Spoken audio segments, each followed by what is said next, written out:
అరే వాడిని సాక్షిత్వాన్ని వదిలేసిన కొద్ది బాగా చెప్తుండ్రా అప్పుడు నా ఎడితో తీసుకువెళ్ళు ఏదో పాపం చిన్న పోరడాన్ని ఊకున్నా ఏం కాదు అది ఫస్ట్ క్లాస్ వాడే ఊకున్నా అప్పుడు పెన్సిల్ తీసుకుపోయాడు వాడు చేలోడు కాబట్టి ఊకున్నా ఇప్పుడు కంపాక్స్ తీసుకుపోయాడు అరే ఇట్లే వదిలేసాం అనుకో రేపు బ్యాగ్ ఉదాన్ని తీసుకప్పిస్తాడు ఇప్పుడు వాళ్ళు ఇంటికి పోదాం.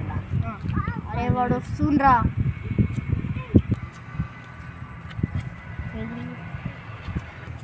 ఏ ఆగే వచ్చిన హైడ్రా. అరే ఏంద్రా మీ తమ్ముడు కలిసి ఏమో స్కెచ్ చేసిరంట అప్పుడు పెన్సిల్ ఎత్తుక పీకి ఎడదర పీకిన కంపాక్స్ ఎత్తుక పీకుతురు ఏంద్రా ఏమో ఏడబెట్టురో ఎప్పుడు సక్కా మీరు. మా దగ్గర లేవు మ్యాథ్స్ తెలియదు మేము ఎత్తుకోవాలని అబద్ధం చెప్పుకుంటే ఫస్ట్ ఉండరు కానీ తెలివితోనే ఎత్తుక పీకుతారు మళ్ళీ ఏం లేదు నలిపుకోవాలి ఎక్క చెప్పరు. ఏంద్రా